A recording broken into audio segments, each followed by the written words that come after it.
Welcome back to another episode of the My Latin Life podcast. Since 2014, My Latin Life has been your guide to traveling and living in Latin America. Today, I'm joined by a guest. His name is Kyle, and he goes by the Travel Money Guy. That is the Travel Money Guy. What's up, Kyle? How's it going, man? Hey, what's up, Vance? Thanks for having me. Yeah, man, absolutely. It's awesome to get you on.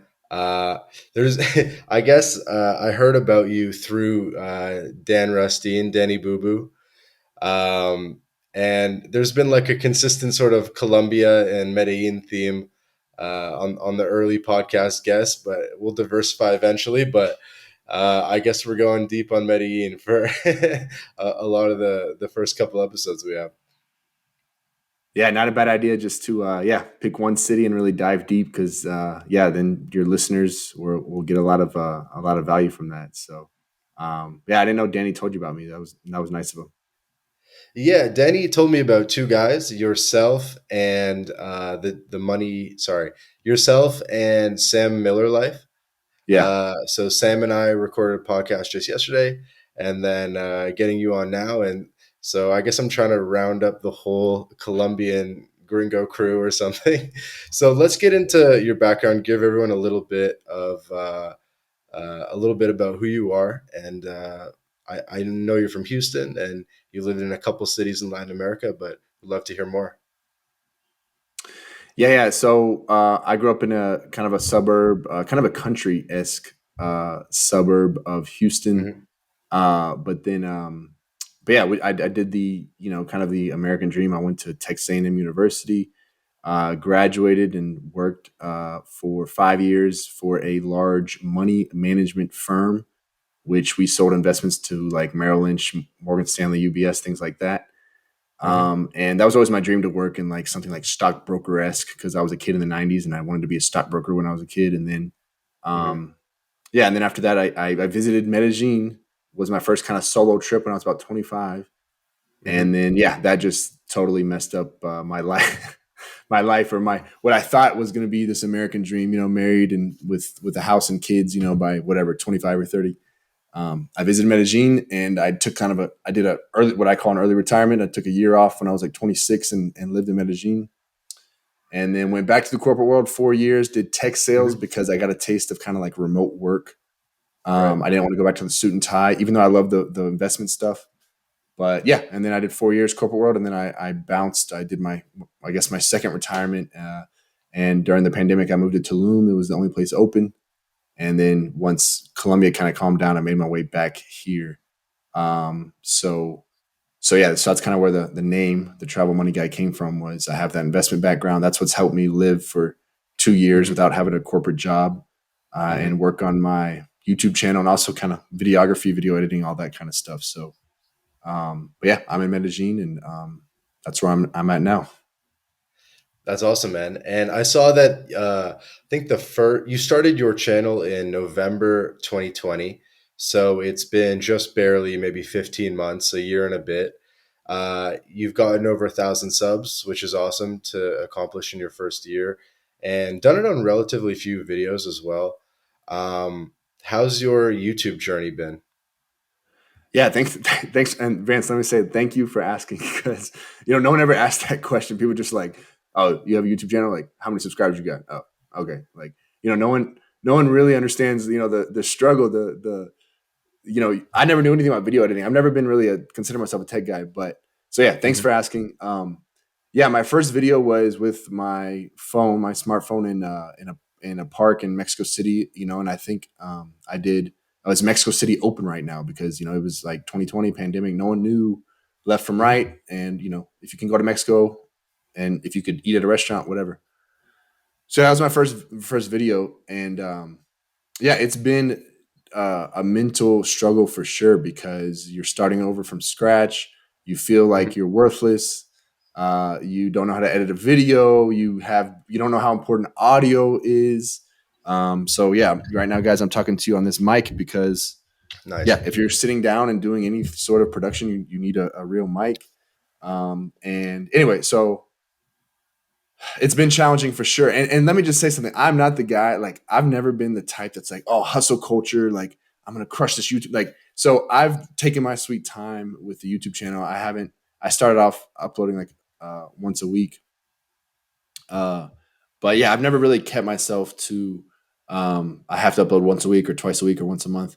I've kind of just I've tried to stay consistent, but I didn't want to just make a video to make a video. So yeah, I think if I worked harder, I could have gone faster. But it's been a challenge, and then throw in the pandemic, and then what countries are open, and and then like I was in Sure. Brazil for a while in 2021, and um, things were there were lockdowns. It's like, well, how am I supposed to make content with lockdowns? So um, yeah, I could talk a lot more about it, but we can get more specific. But last thing I'll say is I originally wanted to talk about like investments, mutual funds, ETFs, and then also like, my favorite restaurants in Medellin. But Hmm. as I've learned, you just can't really, I mean, if I was like super famous, maybe I could, but you just can't really do both. Like people are like, wait, what? Like you're talking about an ETF and then now you're talking about coffee shops in Medellin. Like, you know, anyway, you're shooting yourself in the foot. So anyway, I've kind of made this channel more about travel now. Um, Yeah, it definitely makes sense. I've experienced the same thing on my personal channel, apart from the My Latin Life channel, where on my personal channel it was all Python videos and programming tutorials. And then I started posting some travel videos, and it just makes no sense. But I was like, oh, I'm doing cool stuff. I might as well post that too. So I know what you mean. It's hard to be consistent. I mean, I guess my question for you would be, you hit 1,000 subs. Hopefully, you got your 4,000 hours watch time and got the I'm monetization not there going. yet. Not there yet. Not there. I'm Okay. at I did 3,100. 3,100. And dude, you got so you've at the time of this recording, you have 1,140 subs roughly, on 52,000 views across the channel, which just seems like a really high subscriber to view ratio. How did that happen? Do you think it's just because people really responded to your content and your focus on Medellin and Colombia? Or what would you Well, attribute that high subscriber count to? I'm curious. So from my perspective, I feel almost like ashamed. I feel like, and again, I haven't like dug through. Is that a word? I haven't dug through other YouTube channels looking at like views to Hmm. subscribers. But so Hmm. so you consider that to be a pretty high I'd say that's a rate? pretty good ratio, bro, because that means that if it was all like organic, that would mean, I mean, do the math that 1 in 50 people are subscribing, which is like Yeah, really good. That's really good.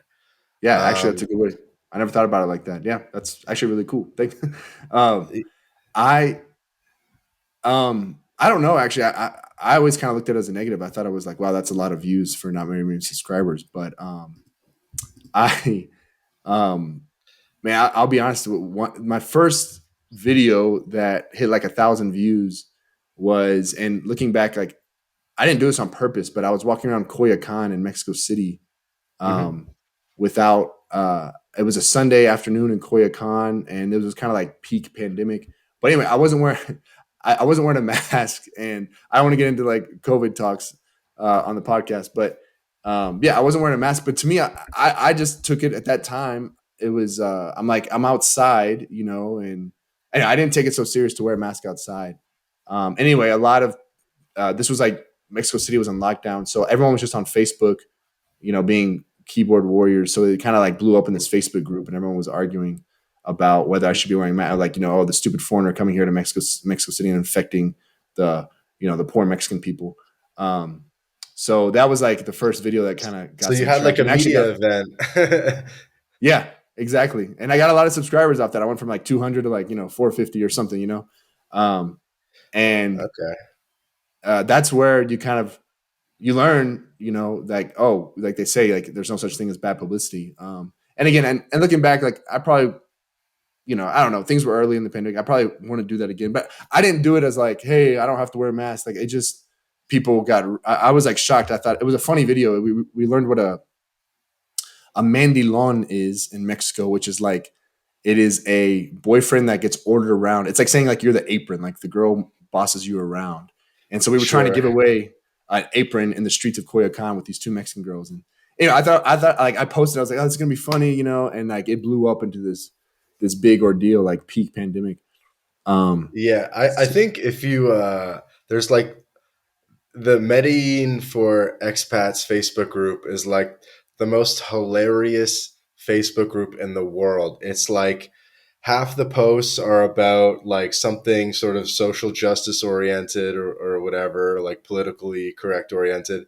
And then like part of it is just like toxic, like, or just like older dudes with like hilarious comments that I don't even know. It's hard to explain, but it's like, and it can be a bloodbath. Like you just post something and everyone's like hating. It's hilarious. It's not helpful at all. Like other expat groups, it, it's jokes as hell. And it you can, and long story short, it can help you like blow up videos fast because if you can elicit some outrage or ideally just some interest, you can get like a lot of views and get things rolling that way. Yeah, yes and no. So I stopped posting in Facebook groups. Not after that, but yeah, because there's so much, what's the word, toxicity. Like it's so toxic, especially like the Facebook groups are like a toxic war zone, man. So I actually stopped because I'm like, this isn't attract. No matter what it is, like I Yeah, want someone to find my channel because they search like, where to stay in Medellin. I don't want to just yeah, like, yeah, it's yeah. Facebook group. No one's really looking for your content. Like they just scrolling and they see it. So yeah, I stopped with the Facebook groups because yeah, it can attract so Yeah, much negative I don't want to attention. go like that kind of direction with the conversation, but I get there is a tip in here, a nugget for people listening, which is that Facebook groups are actually pretty gold for growing a travel channel, YouTube channel, anything kind of in this space. It can be really really good. It, I wanted to go back to your journey because you definitely did like a short version of it. So you grew up in Houston, where presumably you were relatively exposed to Latin culture early on. I'm sure you had lots of friends growing up playing basketball or whatever that were like of Mexican background or Latino background. I didn't really have that much. I grew up in Toronto, Canada, so a little bit of a different diversity mix. But so you must have been sort of like, I'm guessing, sort of like exposed to it early. Maybe it felt a little bit distant at the same time, or what was it like growing up in Houston? And it's kind yeah, of no, funny it's now, being in a yeah, like no, it's a good point. Latin Well, to guy. me, my Latino exposure was going to Mexican restaurants, which was like a bunch of white people eating quesadillas, chicken quesadillas, and the whole staff, of course, was like Mexican, but for me, growing up playing basketball in Houston, I was really kind of more around the black culture, the hip hop, and things like that. So I kind of identified more with that because that was like my life. I mean, even though my family and like where I lived was predominantly kind of country white town, but Hmm. yeah, and like my free time, I was playing basketball with um, with it, yeah, more of like the black culture. And so I was always like that. I think that's where I got kind of like, I don't know, the flow, as they say in Spanish in Colombia.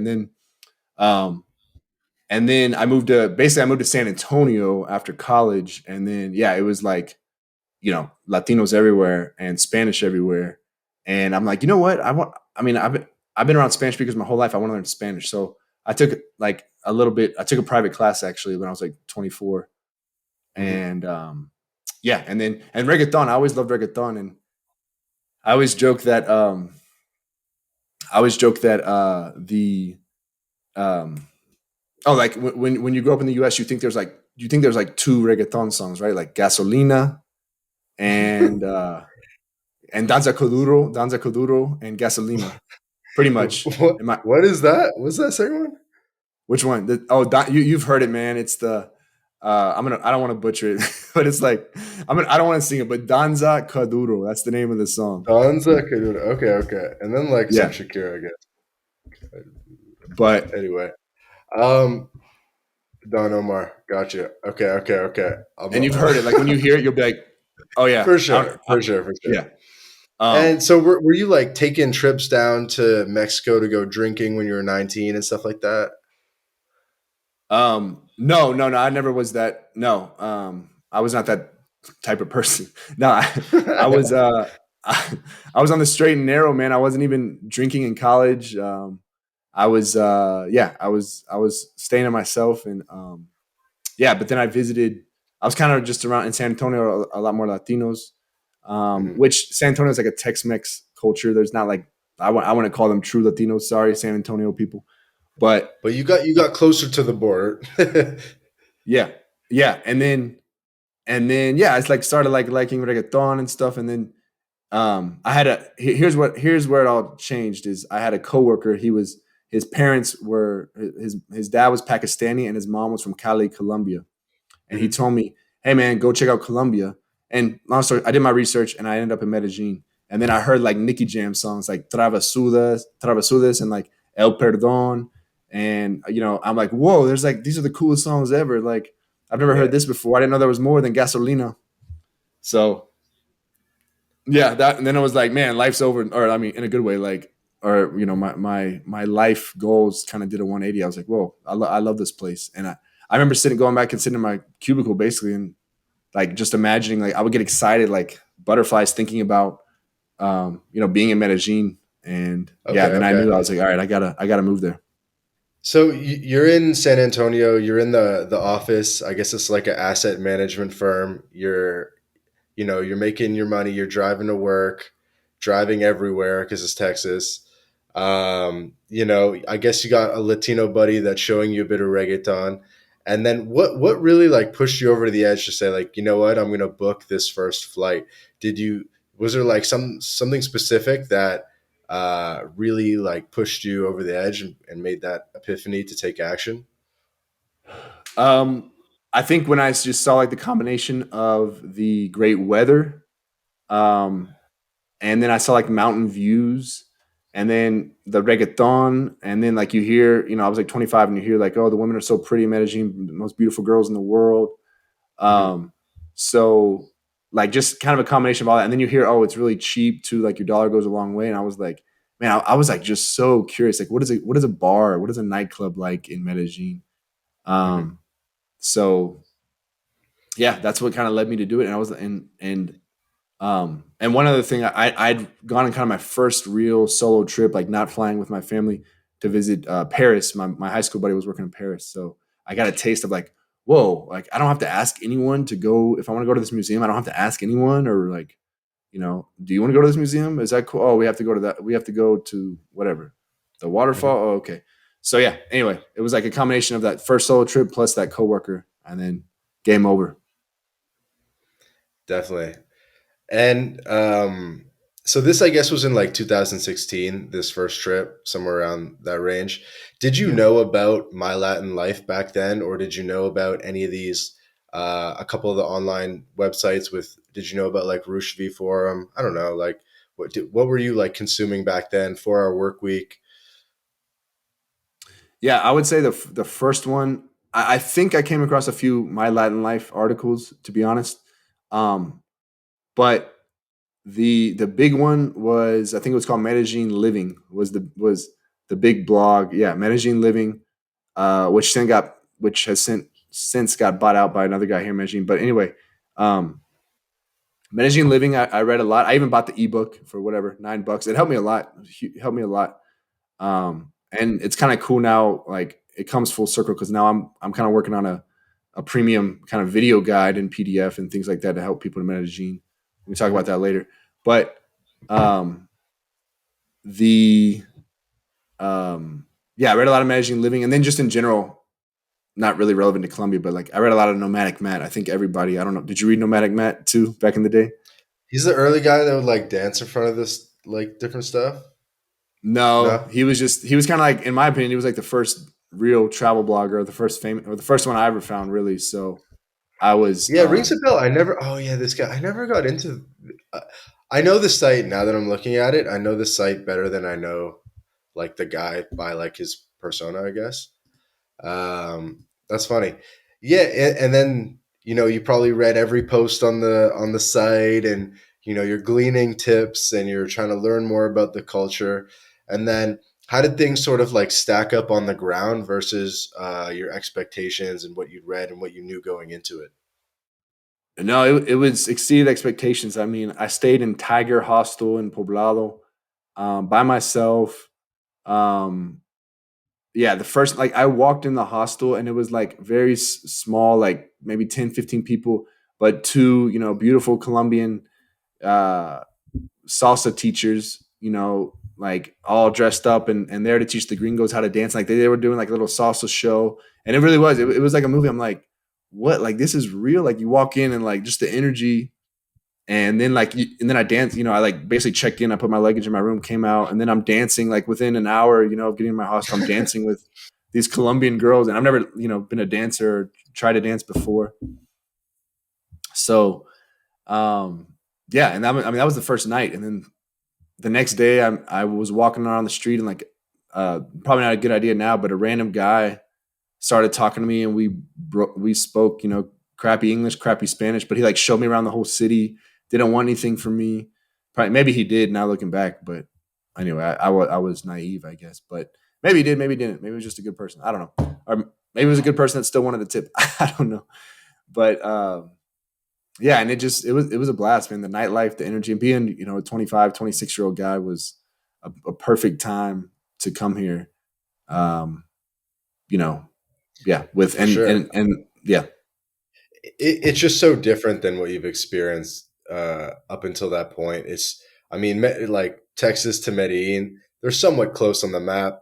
They're somewhat kind of like in the Caribbean-ish area, but or Gulf of Mexico or whatever. But like, it's a whole different thing.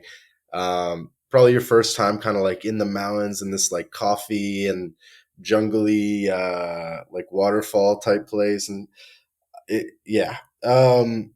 So my big question would be, why did it take you 4 years to like make your way back on a more permanent basis? Was it only really just with COVID, or did you move a bit before COVID, or well, like yeah? yeah, no. Basic, what I did was I had basically had call it 20,000 saved, 20,000 US dollars saved up for a house. Here I am, 25, 26, 20,000 saved up. And I look at that money. I remember it was like sitting at work in the cubicle, or whatever. I'm looking and I'm like, that money will last me a while in Colombia, or I could buy a house. And I remember the specific example I used, I was like, okay, I could either say I moved to Colombia or whatever, move to Colombia, have this adventure, or I could be like, hey, I bought a house. You want to come check out my new tile? Like I remember I said that. Like, do I want to talk about my tile in my house or whatever, my new window, my new curtains, or do I want to Right. like go have the adventure of a lifetime? Hmm. So I basically in a call it a year, like I basically dropped like I lived in Colombia. I learned Spanish. I took dance lessons. I traveled around Colombia. I traveled around Central America, but Medellin was my hub. And yeah, just call it like in a year, I blew whatever $15,000. And when I had about $4,000, $5,000 left, I limped back to the U.S. And it's kind of funny. I didn't believe in myself to be a digital. I mean, this is like 2016. I didn't believe in myself to like be a digital nomad or like work online because like I was like, man, I have to learn WordPress coding. I guess there was YouTube channels, but I guess I just didn't. It never crossed my mind that I could. I didn't believe in myself. I Work was like, on. I'm not cool enough or funny enough, whatever, to be a blogger or a YouTube travel YouTuber. So I Okay, and I guess what I didn't understand is on this first trip in 2016, it wasn't just like a little like 1 month or something. You went like a year, or I had like two vacations to Medellin before okay. I pulled the trigger. Yeah. And then when did you So go to Brazil? Was that kind of 2020, 21, or was that earlier? yeah, I visited Brazil like years ago, but yeah, I lived in Brazil in a lot of 2021. Dope. Okay, okay. We'll come back to that. But I just wanted to make sure we had the timeline down. So you did, I guess, a couple different jaunts in 2016. You saw a couple different places, or just Colombia? Yeah, I lived in Medellin, I lived in Santa Marta, I lived in Cali. And then I did do a kind of a quick trip through Central America. I bussed through like Costa Rica. I said that real green. Costa Rica, Guatemala, El Salvador. I kind of did all those countries, but yeah, I compared to Colombia, I didn't like them that much. So Okay. No, I that's dope though. Okay. yeah. And then so you've definitely seen the light at that point of the awesomeness that is Latin America. You had spent time in several different countries, or sorry, several different cities, sorry, in Colombia, different countries through Central America. get a little bit of a difference, see what cities you like better, how things operate differently in different places, similarities and differences. So you went back to Texas and went back to working in tech. And then when did sort of the idea of like working online and working remote start to become a viable option in your head where you believe that you could make money online? Um, well, it that didn't me thinking of like being a YouTuber, making YouTube videos, that didn't hit me until like call it even yeah, late 20 uh yeah, late it was late 2020 was when I uploaded my first YouTube video. So, Hmm. but And are but you working remote at this point with the tech no, sales so job, what I did or what's the income source? the so yeah, let's go back to when I went back let's go back to call it 2016 when I finished my first kind of year in Hmm. Medellin, and then yeah, I'm down to like $5,000 basically Yep. in my bank Yep. account. And then I'm like, okay, I need some dollars again, and I don't believe in myself to work online. I can't be a blogger, so I go back and get a corporate job, actually in Dallas of all places. I moved from Medellin to Dallas, and I've never liked Dallas. Still don't really like Dallas that much. And so it's funny. I left my favorite city to live in like one of my least favorite cities. Um, and yeah, I did 3 years in tech basically, and I stayed there 3 years because at 3 years I got a 401k match. Like that I just told myself, okay, I'm gonna be here 3 years. Um, and then it just I thought I was gonna leave after 3 years, and then it just so happened I got a better tech job with more money than I'd ever made before. Right there on year three, and so I was like, all right, I'll take this, and just kind of milk it, see what happens.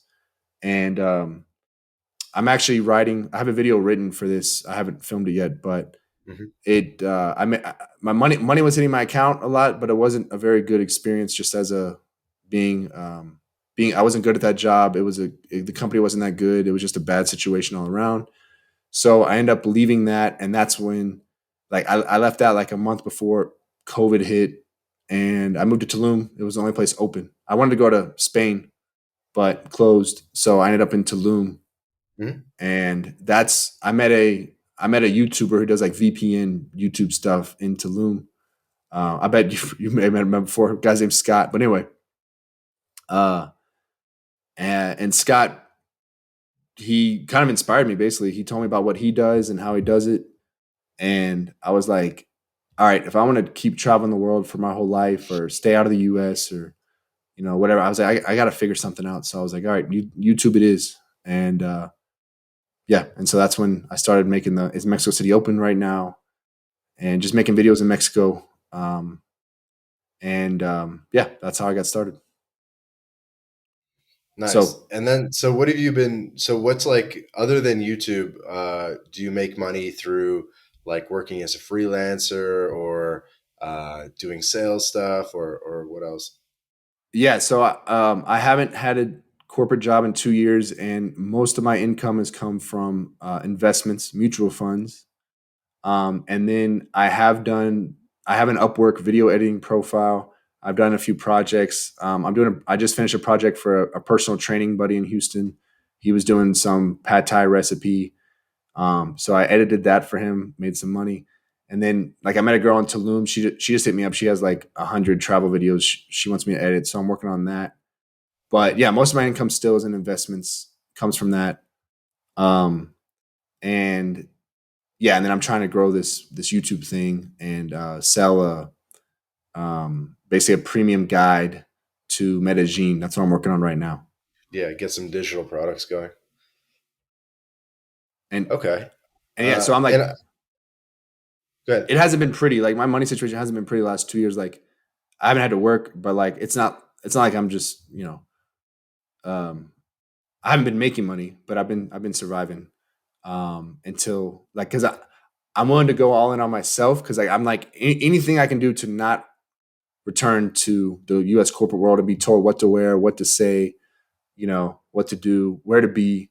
I'm like, I'm willing to, yeah, lose money if it means in the long run that I'll work for myself and work online. Definitely not. I think that's one of the best things about Latin America is it gives you an opportunity to be scrappy and to actually have a really good life and a really high standard of living on not that much money.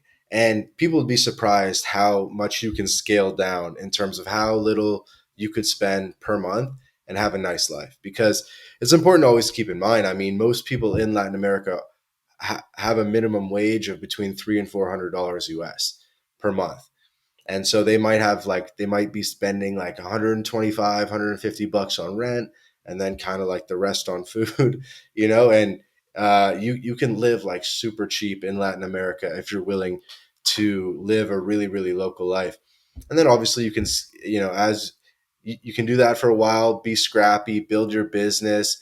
Maybe $300-400 obviously sounds extreme, but you can uh, easily get by on like 700-800 bucks a month in like pretty much anywhere in Latin America. Build your business, and if you want, you can sort of like expand your lifestyle over time. I think it is always good to kind of like live like a student and keep some of those elements of, maybe one night you stay in a luxury hotel, but then another night you stay in a hostel or you crash on your buddy's floor. And it's so I'm kind of there where sometimes I have like a lot of luxury, sometimes I'm doing it more student style. But that's the digital nomad lifestyle a little bit, is you definitely have the flexibility, and you can sort of like scale up and scale down the luxury at a moment's notice.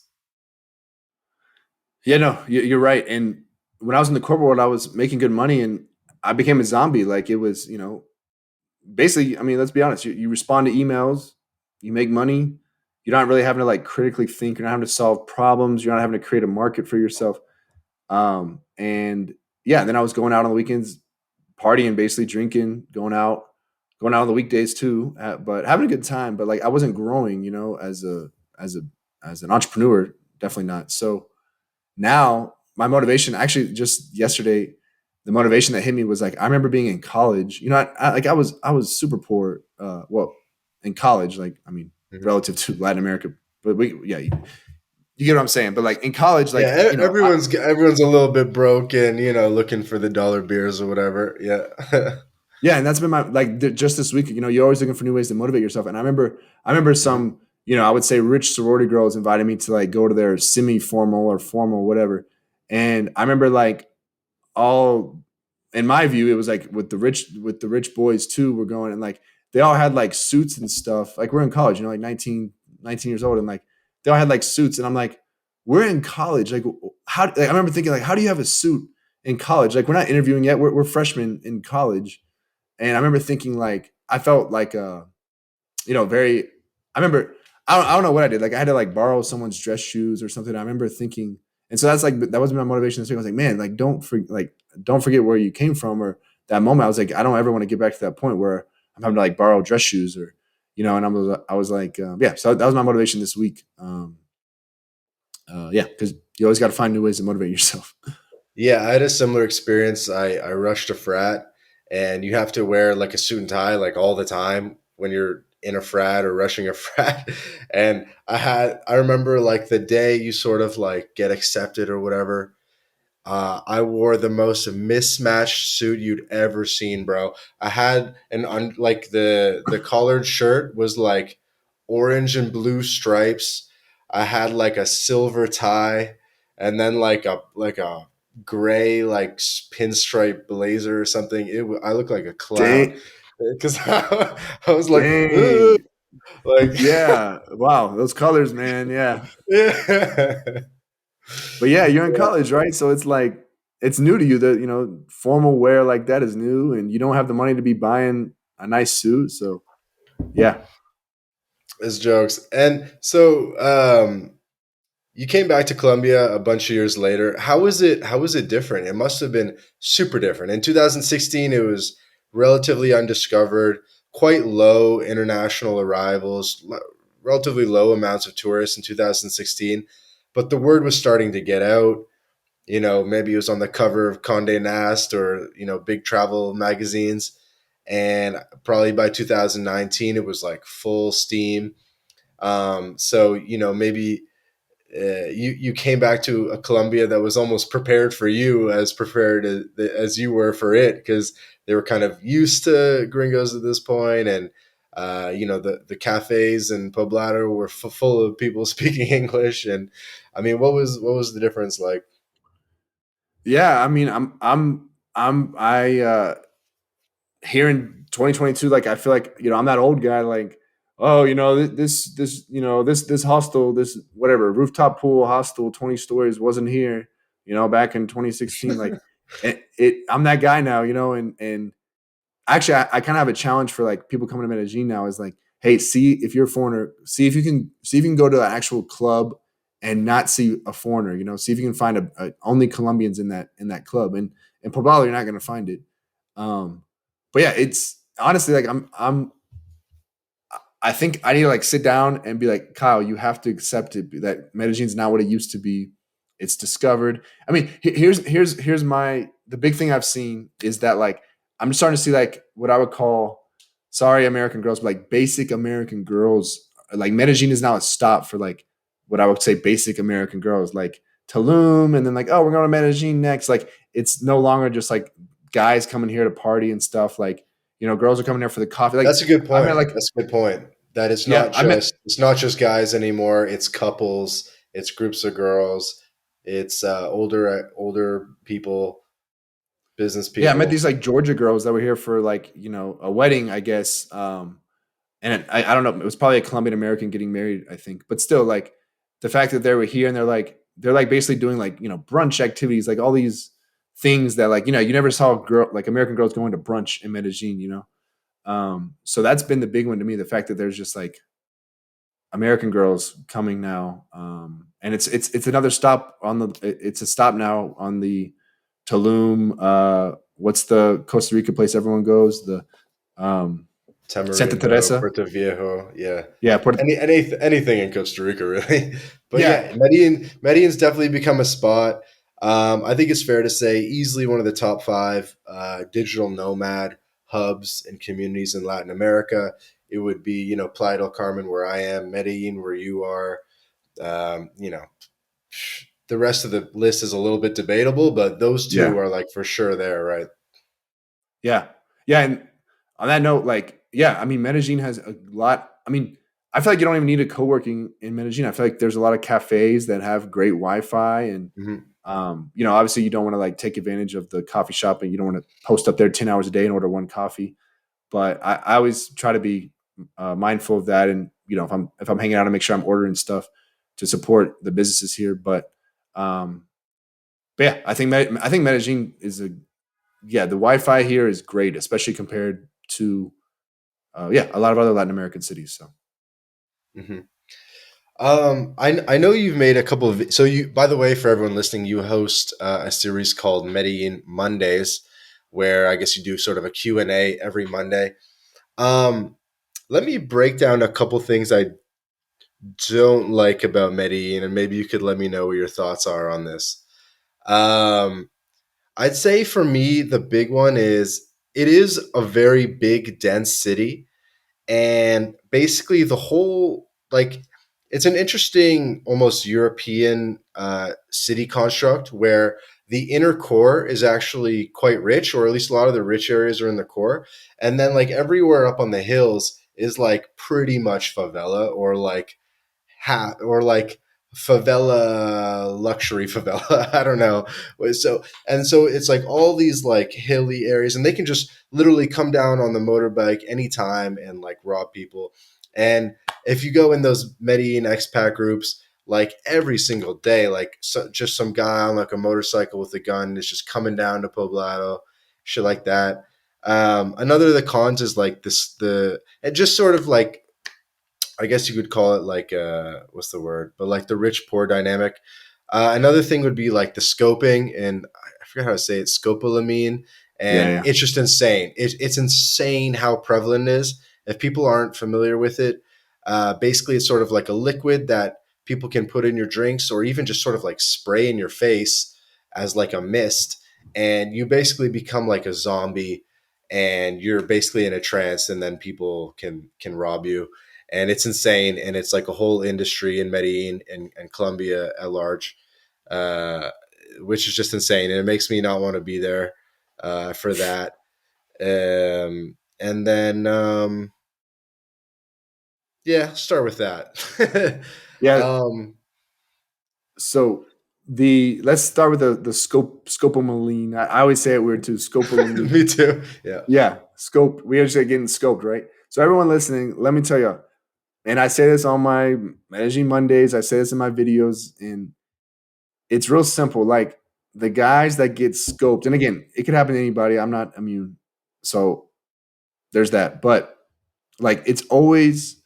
I mean, there's drugs and there's prostitutes involved, and or meeting up with a Tinder girl. Like Tinder here is like 80% dangerous. Like girls on Tinder are like hunting to not all of them, but like 80%, like 75% are Yeah. there to like somehow either drug you and get and steal your stuff or well that's a big percentage. I'm gonna get a lot of flack for that That's one. a very high But percentage. It's probably lower, but it's probably like the highest percentage in all the Americas, the percentage of people who are like kind of like in like this organized, industrialized, like rip off gringos sort of frame of mind on the platform. And you got to be super careful. yeah, and I had a buddy text me today, and I gave him a heads up. One red flag to look for, guys listening, is like if a girl tells you she has her own driver, like you're trying to meet up at somewhere, and she's like, "Oh, I have my own driver. You know, he's going to charge you like 30,000 pesos to that's Colombian Mhm. pesos." Yeah, that's a big red flag. Like, That's a huge um, red flag. yeah, Yeah. so Or even if it's like supposedly a cab and she's like, get in my cab, yeah, be like, no, no, no, get out. We're gonna take a different cab. I yeah, And you can make an excuse like, oh, I just want to get a water first or something, but you don't even like hop in a cab that the person was in. exactly. So and yeah, it's funny that the same buddy told me like a week ago, like I need to Google this, but like kind of a random aside about scopolamine, like like I guess like if they put something in your drink, everyone like something like the ice will fall down to the bottom, or maybe it might be more fizzy. Like your drink might be like Christ. slightly fizzing more. I don't. I need to Google that one to actually like. I don't But even want to have to like visually determine if it's there. That's insane. yeah, but I'm telling you, like the guys, like there's just a lot of like dumb guys that come here and they get a match and Yeah. it's maybe the cutest girl they've ever matched with and they're like, "Oh my gosh, let's meet up at all cost." And then yeah, they get scoped or I mean that's what happens. And so I think you have to do your research up front, on Tinder. Like I always say video call with the girl first before you meet up with her. But yeah, I think if you have a good head on your shoulders, I don't think you'll be put in those situations. But just a lot of guys, they come down here and they don't think. Yeah. So Yeah, yeah. I mean, we'll get into the good parts of Medellin too, but I definitely, I think it's funny because it's a unique situation in Latin America. It's kind of Colombia is kind of the only country where this is like a thing, and yeah, especially Medellin. so yeah, especially Medellin. So it's just something to look out for. Um, and then yeah, I remember I spent a month in Medellin in 2021. I was there around like March, April. It was a good time. It was a good time. I went up to Santa Marta and stuff as well. Yeah. I enjoyed it. Um, what I liked a lot was how there was actually a lot of day trips, and there's a lot of things you can do. Just getting slightly out of town. There's a couple like small pueblos that are like really super cool with cobblestone streets and colonial buildings and stuff like that. I'm sure you've had some time to explore some of those. Um, and I always like looking for waterfalls and like miradores and stuff and cool lookout points. And Medellín's good for that as well. Yeah. I mean, Guatape did you go to Guatape? No, I couldn't because it's funny. When I was there, excuse me, I got there the day before the protest started. Mm. And so I didn't know that that was going to be going on when I got there. But then when I got there, there was like, burning blockades on the highway and you couldn't get out of town. So I had to limit my day trip expeditions and do stuff around town. But I still got up to RV, I think it's called, and Yeah. I did like I knocked out like a lot of the stuff. But Let's talk about that for a second. Well, voice card. Let's talk about that for a second. What did like what did you like about that? Like Parky RV, like did you really like it? And if you did, why?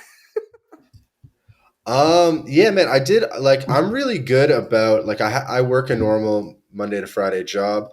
But I really like doing at least something new every day, just like a small mini adventure every day.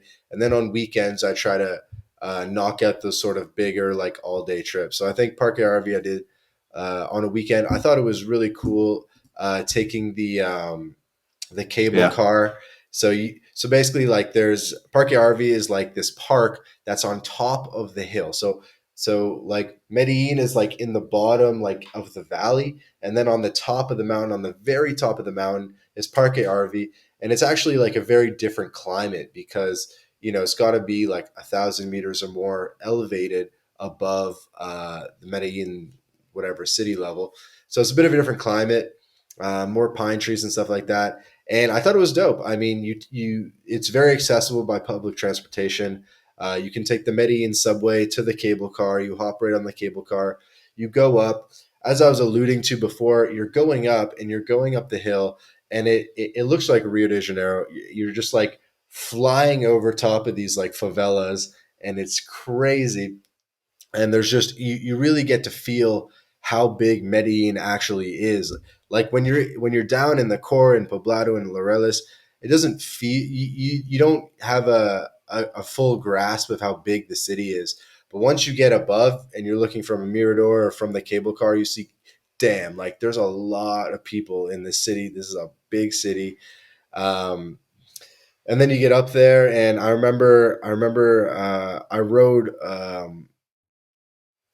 rode a horse, and I just went up to some guy and I was like, hey, like I'm just curious, like how much does it cost to like ride the horse?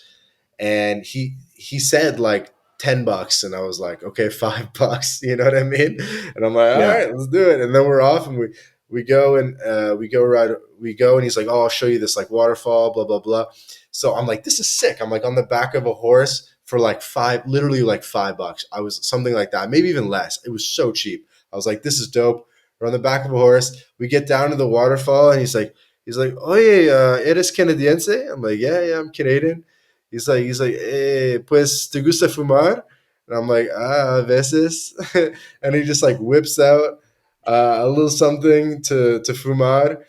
And I was like, this is jokes. Like, I'm like on a horse at a waterfall. I spent like, and this dude's like smoking me out. And this was like very economical. Like, I was like, this is hilarious. Like, Yeah. very Medellin That's experience. that's the best. That's awesome, man. That's the best Parque RV experience I've ever heard. So that's yeah, I can see why you like it. That's pretty cool, man. But I and let me mean, tell yeah, good. Yeah. I was gonna say everyone listening or watching, yeah, I've been to Parque RV like 4 times, and I'm always like I'm disappointed in the actual like arriving there. Like, yes, you're around like green, lush trees, but like uh in Spanish, like lo que falta, or like what it's lacking is like there's not like the view is like on the metro cable, but when you get to the Parque RV, like you want a view or like well a waterfall. I guess you found the waterfall. I haven't found the waterfall, but like it has some trails, but it's not like it's like I don't know. To me, I haven't found like a good hiking trail in Parque RV with a good view. Like Hmm. anyway, I think the best part is in my opinion, the best part is the metro cable ride to Parque RV. But getting there is a little underwhelming in my opinion. But if someone out there knows something super cool or a good view, let us know. But that's been my experience. Yeah, I thought it was pretty dope. And I mean, that's not the only one. You go down to Envigado, and even sort of at the uh, on the other side of Envigado, it goes up into the mountains, and there's waterfalls and like some like church on a hill and stuff like that, just behind the city in Envigado. So if you're down in the south of the city, if you're near Sabaneta, if you're near Was it Envigado, there's like dope stuff in the mountains up there too. Yeah, but but everyone that's listening, that's far from Parque Arvi. That's a It is. different. It is. It's the other side Yeah, of the city. But I yeah, mean, the city's in a valley, and then basically you're surrounded by these like mini mountains. And I think pretty much. And what's cool is obviously there's Uber in Medellin, and so you can just take a $5 Uber, get up to the top of the mountain on one of the sides, and there's going to be some cool shit. yeah. Maybe So I definitely like that. I like drinking the coffee. I'm curious if you've spent some time actually in the Coffee Triangle down in Manizales and Pereira, Armenia, and how you kind of stack up life there. Or, I receive actually a lot of questions saying, A, what's the best city in the Coffee Triangle of the three or four that there are? And I receive a lot of questions like, should I go to a big city or should I go chill in the Coffee Triangle? So, what would your thoughts be on that? Yeah, I'll tell you straight up. I haven't spent much time there. I've only spent one night in Pereira. I had a friend from like 2015 that is working there now, and I Mhm. told her like I would go visit her, and it worked out. Um, it worked out where it was just like a basically like a random Friday night, and I took a bus down there, and then came back on Saturday. So I have not. I can't really speak much to. I just know Pereira is like the capital of that area, and that's where I went. And we went out, and so I saw some nightlife there. And everyone always says Pereira is like a little Medellin. You're not gonna have as good a flights. You're not gonna have as many conveniences as Medellin. But yeah, I think if you want to, but yeah, last thing I'll say is like I think for people that want to chill, get away from like the big city of Medellin, but still kind of have like a little big town, then Mhm. Pereira, is probably for you. So So what keeps you in Medellin? Do you feel the Are you the type of guy that you really sort of like need a base and you just feel more productive spending like multi months in one spot? Um, do you feel like really committed to Colombia at this point? Or are you sort of like itching to explore more of Latin America, or even or like what's sort of your travel plans for 2022? yeah, right now I am really focused on like exploring every nook and cranny of Medellin. I frankly I'm tired of like changing Airbnbs, changing Wi-Fi situations. Hmm. Um, yeah, even just like the check-in, check-out process of Airbnb. Like I'm tired of that. Yeah. And so yeah, right now I am Medellin is my hub, and I really do. I have the vision of just like I already I I already know a lot about Medellin, but I'm still like I want to know like every rooftop bar, every pool bar, every great coffee shop. Where's the good Wi-Fi?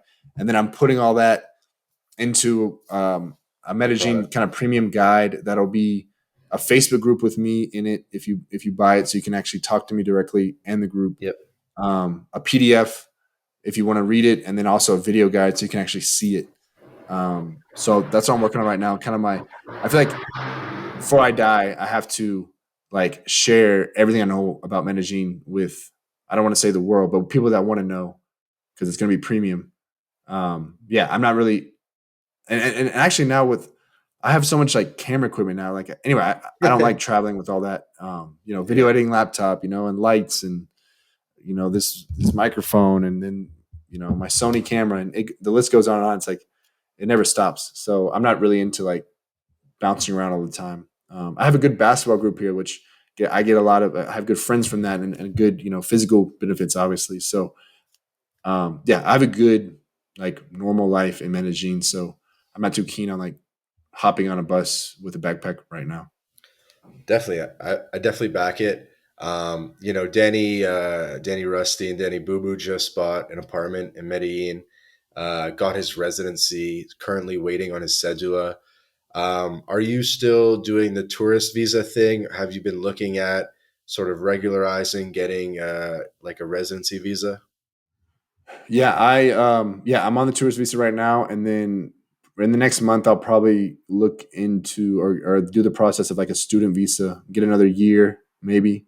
Um, yeah, because right now I'd have to leave in June, and if I don't do some more paperwork or a different visa, so yeah, I'm looking at that right now. Okay, definitely makes sense. And what have you learned about the student visa and how that one works? you would sign up for like a Colombian school for like what Spanish classes or something.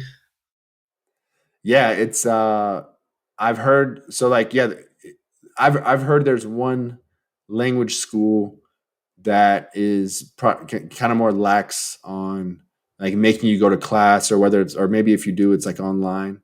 Um and actually kind of a random twist of events, if I haven't looked at what languages they offer, but I speak Portuguese, Spanish, English, and my French is like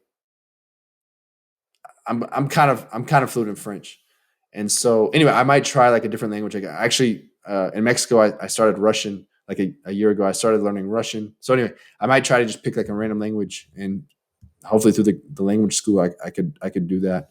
So maybe I can actually get something out of it. But yeah, it's for a year, and I think I might just pay like the. I know someone that did it. I might just pay his lawyer to do it for me.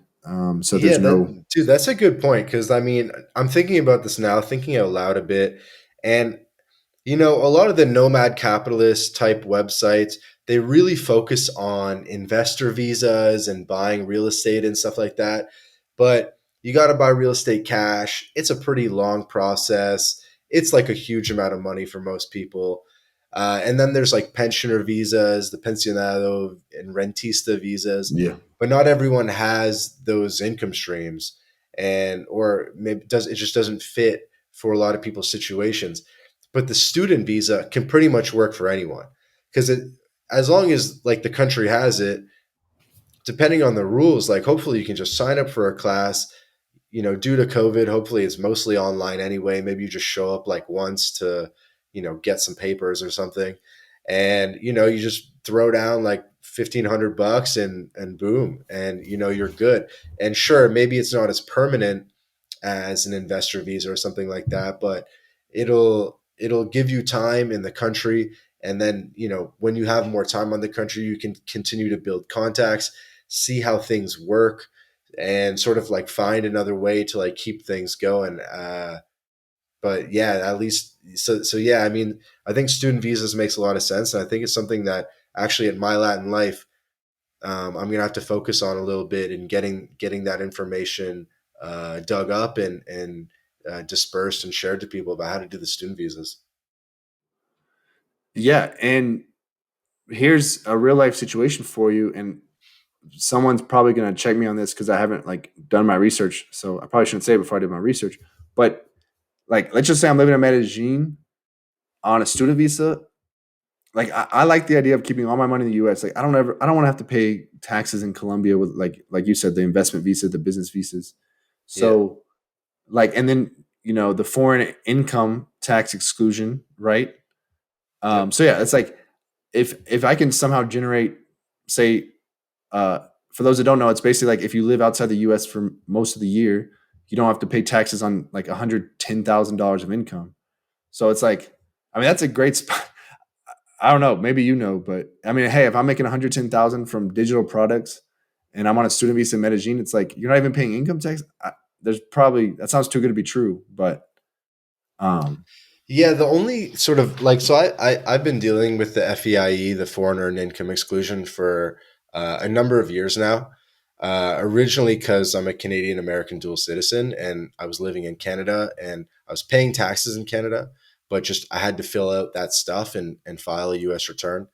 I then later switched my residency to the U.S. and was working for an American company. And then, you know, I got into, so I was familiar with the FEIE sort of in a more like traditional way, not in like a tax savings type of way. Um, and then now, like, it's something that I don't want to divulge too much on this podcast, but yeah, it's something that I've been working with for a couple of years now with my Latin situation. And the one thing that's a little bit tricky is they kind of say that you need a tax home outside the United States. Um, got it. There's the yeah, catch. yeah, that's the catch. So there needs to be like somewhere else where there's like activity going on a little bit. Um, I'm not, but I also know that like some people just say like, and it's a really undiscovered part of it, or not even talked about part of it, because a lot of people just say, oh, spend less than 30 days a year in the States and you're good, right? Spend 11 months a year abroad, you're good. Boom, first 110 free. I think there's like this tax home thing that makes it a little bit more nuanced, and most people don't get into that. So it's a little bit of that's like the main thing that I would like bring up with like your tax advisor, and I think it's something that at my Latin life we're gonna start working on more. And as you know, like we're just really sort of getting started again in 2022 here. I'm gonna start making relationships with some of these international tax guys because you don't want a normal U.S. Born and bred Houston guy doing your taxes when you know the whole crux of your tax return is really going to be like, are you acceptable to the FEIE? Because that's going to make a huge difference. Because that's probably going to be like 15 to 20 grand per year that you're saving. So you really want a guy that really knows that particular like policy like super well and can guide you on what to do. Yeah, Yeah, so and hopefully yeah, that's helpful for people. yeah, it's nice to see. Like there are like digital nomad CPAs nowadays, which is kind of cool to see. So, Yeah, you're gonna uh, want something more like that. Those yeah, guys yeah, start charging a lot of money, but I mean, if anyone knows a really good one, get in touch with My Latin Life through any of our platforms, and I'll see what I can do because I think this is really this is like some of the most crucial information for digital nomads is sort of taxes, and everyone wants to think they can pay zero now that they're a digital nomad. Um, the reality is yeah, I think experienced help. This might be the situation to get some. yeah, yeah. I mean, yeah, tough to I avoid think you should taxes. definitely make some videos about it on your channel. Um, I wanted to come back to sort of like your vision of the channel in the future, and but I wanted to quickly ask you about language learning because I guess you're a bit of a language learning enthusiast.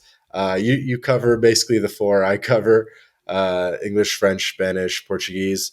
Um, how big of your Latin life, your time in Latin America, is about learning the language? Is it really important you to reach like full fluency?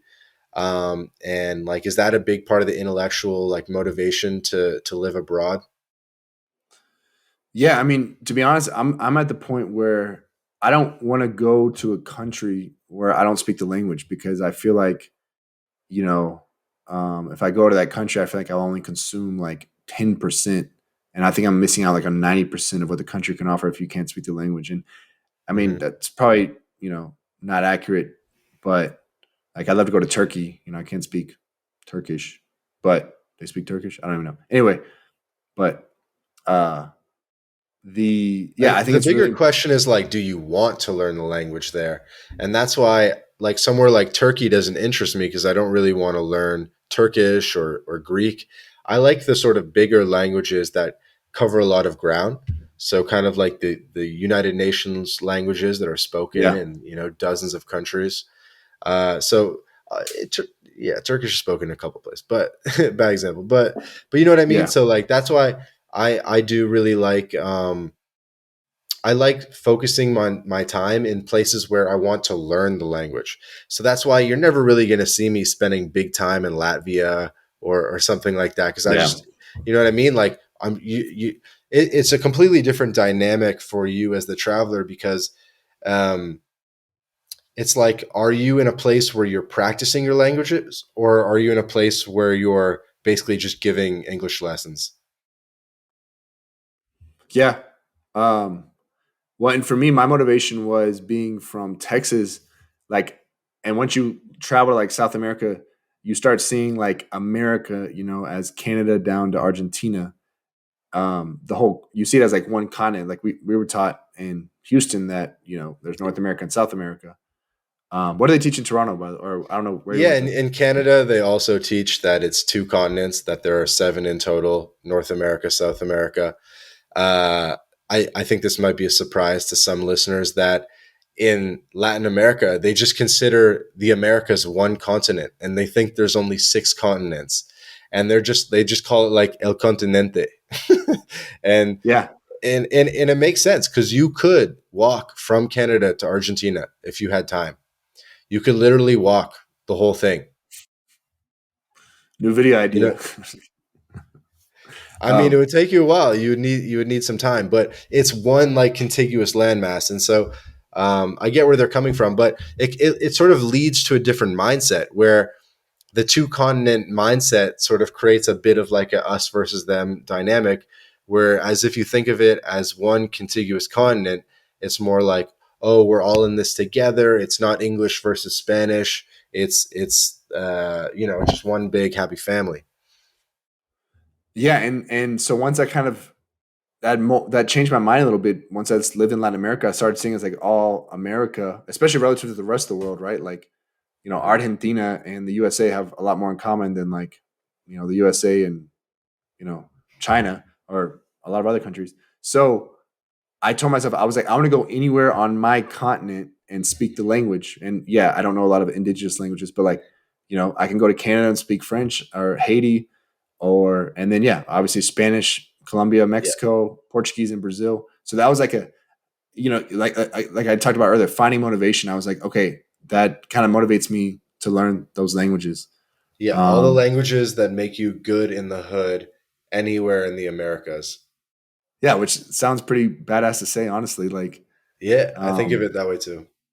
yeah. So I wanted to start there. Then I'm like, okay, then if I want to learn, Russian or places further away from home, then I can do that if I want to. So, um, yeah, I think it's really, but yeah, bottom line, I think it's really important in the language if you're going somewhere. I mean, the songs, the music, ordering at a restaurant, knowing the food. Yeah, it's a night and day difference for your experience if you know the language.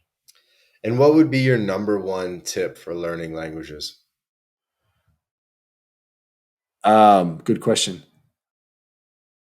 I would say find a teacher that you're physically, well, sorry, this is more than one, but regularly meet with a teacher that you, as my grandpa would say, that it's easy on the eyes for you, so that you're like physically attracted to, but not like not in a bad way, but just someone that's easy to look at for you because you need all the help you can get. And so I think if you have like an attractive girl, you're gonna pay attention more than if it's just you're meeting with like Juan from Mexico to teach you Hmm. Spanish. And so, were you getting like formal lessons, or were you just sort of learning within like friend groups? No, I did. I have a process. I made one video on this, but I have a process that is 4 days a week, Monday to Thursday, 2 hours a day with a private teacher, and you can be fluent in 2 months. So I've done that. I've done that with Spanish, Portuguese, and French. So um, I learned French in Tulum. Actually, I found a French teacher in Tulum, and I met with her Monday to Thursday. And at the end of it, in 2 months, I could talk for over 5 minutes in French. But my French is kind of not so hot now. But that was 2 years ago. But yeah, I have a that process has worked for me. Okay, and so one more time: Monday to Thursday lessons, and then Friday to Sunday. Off like or Friday Sunday is between the lines, right? That's on go out and go on Tinder or Bumble dates and practice. But Practice. Mon- Yeah, Monday to Thursday in person private lessons for 2 hours. Yeah, and in 2 Latin hours a America that day. stuff's cheap. What? Yeah, 2 hours a day. That's pretty good. Yeah, but yeah, I think there's a big myth that people think to learn a language it needs to take you 2 years, a year and a half, and it's like it's bullshit. Honestly, like you can learn in 2 months, and but yeah, 2 hours a day, Monday to Thursday for 2 months. And I don't know why this made me think of it, but when people say like "cuánto tiempo llevas in Medellin," do you say like 5 years or do you say like a year? It's a bit tricky for you to say. Dude, you're totally right, man. I'm so glad you said that. So I always say, man, I don't know. I always say I've probably lived here 3 years of my life. I always say that like he vivido aquí 3 años. But then I tell him like I first got here in 2015. So just to give him some perspective. Yeah, yeah. I I have to say something similar because I have like a couple different spots, and I'll just say like como voy y vengo, like I Yeah, come and yeah. go. You know what I Yeah, mean? Hoy vengo desde como 3 años, you know? yeah. 'Cause this digital nomad world, even between digital nomads or foreigners, like or whatever people, Americans or Canadians, like yeah, it's so our mind. We want to put people in boxes, but it isn't. The digital nomad world just messes that all up. We can't do it Yeah, because we're it's hard to formulate responses not only to like how long have you been here, but also what do you do and where do you live, where are you from? All these questions, you have the opportunity to sort of rethink when you become location independent and start working online, living abroad, traveling Latin America. yeah, yeah. The where do you live one's famous, right? Or like I meet a Colombian girl, and they're like, she's like, oh, so you live here? You live here? I'm like, yes, I live here. But then it's like, so you're never leaving? It's like, I don't know. Yeah. So Yeah, you should probably say I'm never leaving. They want to know. They want to know you're yeah, around. That's another hot tip. Is you always just say you live there, yeah, exactly. even Like, if you don't. If I took, I've never been to Peru. If I showed up tomorrow and I got in the cab, I'd be like, "See, vivo en Lima." Like like yeah, yeah, just exactly. it New can help. job. um, Yeah, and say something vague like, "Oh, I'll pass the summer here," some shit like that. Okay, so moving right along. So, what is the vision for the Travel Money Guy for 2022 and beyond? So, I know you got the course or the kind of the whole community that you want to build up around that. Are you going to brand the community like a different name or? Um, Good question. So right now, like the guide, so this Medellin guide, right now the best name I have for it is like Medellin Select. Um, because I'll be honest, like I don't want to give my favorite spots away just like to the internet. I don't want to give it to everyone. Um, I want people, the new guys in Medellin that are coming, the new people that value my inside on Medellin. I want them to have it, but I don't want to just give like I don't want to give away good spots to just anyone on the internet. So my the I'm actually debating on what to do with the Facebook group. Do I call it like right now? I created one called the Travel Money Group, but I haven't like no one's in it yet. I haven't like gone that way, but because it's kind of the same as the Travel Money Guy, right? But I might call it Medellin Select. But then my long term vision is like go to another city. Like I like Mexico City a lot and do a guide there. But then I'd rather just have everyone in the same group because I think if people like me, they like my content, they're willing to pay for premium content, then I think we all, if we have 100 guys in that group, or even 1,000, like we all can help each other out and say, oh, this bar in Mexico City is closed now, but the new one is here. That coffee shop, the Wi-Fi sucks, but the coffee slaps. Obviously a whole group can help each other a lot more than just I can. Yeah, Um, it's an important point. It's something that I'm thinking about a lot for my Latin life as well, as I'm starting to build this up. And I could make sort of a country specific product, like the living in Mexico product, the living in Panama product, etc. Or I could make something a little bit more general, like LATAM enthusiasts or whatever. And so I think maybe you'd have my thought process is you'd have like maybe a larger group. Niche is sort of like niche but medium large or medium inclusive, and then you can launch like different products to them. So you'd have maybe like the LATAM money, or you'd have the travel money group, and then you'd launch the Medellin product at them.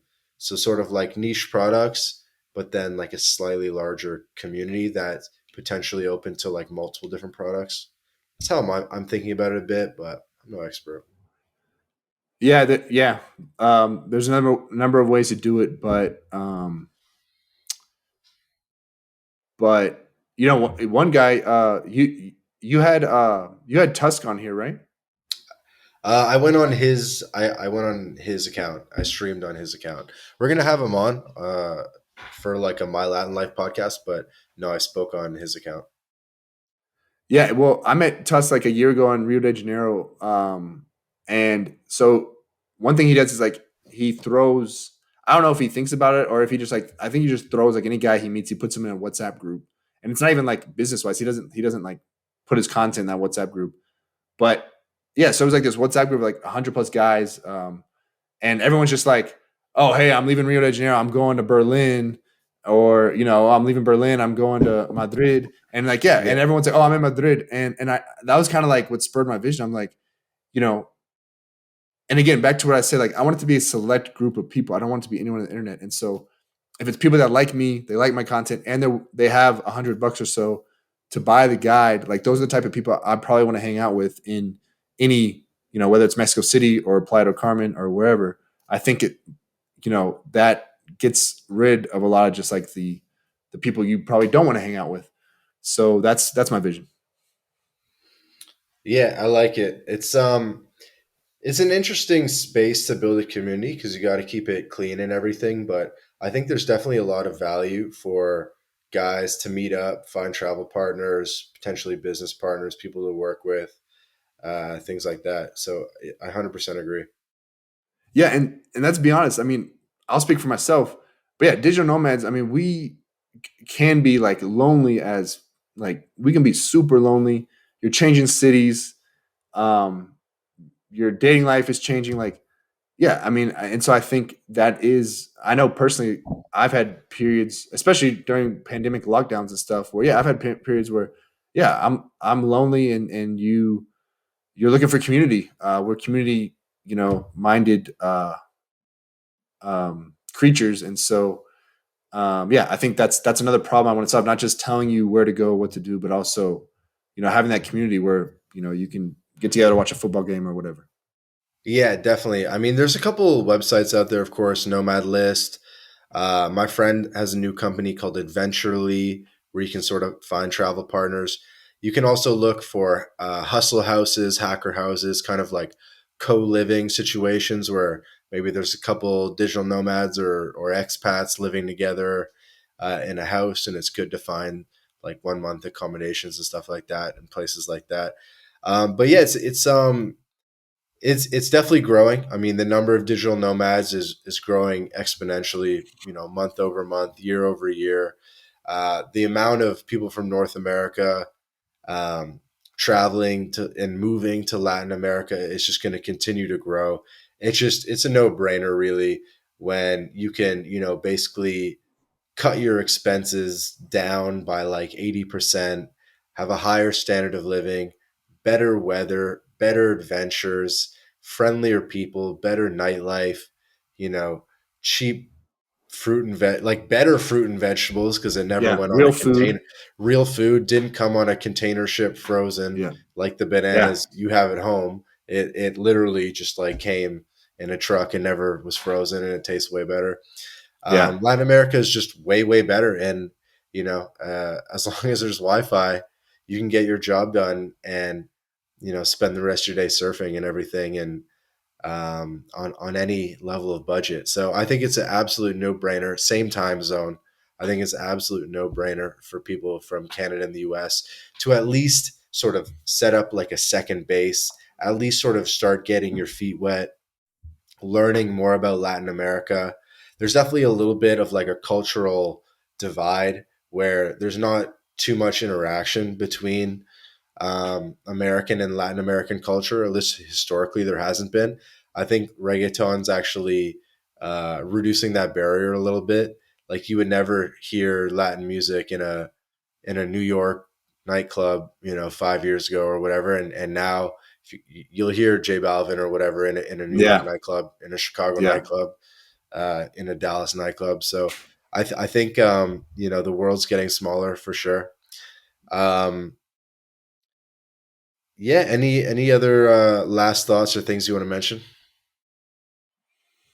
No, I would just say anyone that's watching or listening, I appreciate y'all at least, uh, being on this. There's no shortage of content out there nowadays between all the platforms, and so anyone that's taking the time to listen or watch this, I really appreciate it. And um, but yeah, and for me, yeah, I'm in Medellin. If you have any questions, if anyone has any questions about Medellin, let me know. You can leave a comment on my channel. Actually, Vance, I'm not sure what other if you had any other topics you wanted to talk about today. No, no. I think we'll wrap it up here. I mean, again, I'm here with Kyle, the travel money guy. It's at the travel money guy on Instagram. The YouTube channel is also the travel money guy. And yeah, man, I definitely keep cranking out the content. I'm expecting big things from you in 2022. I'll leave all your information in the video details in the show notes when I put this up, and looking forward to the product, and building communities together, helping people find the light, the truth of $1 beers and palm trees. Well, appreciate it, Vance. I really thanks so much for inviting me, man. I enjoyed it. So thanks. Yeah, man, looking forward to collaborating in the future, and thanks again for coming on. Okay. All right. Talk to you soon.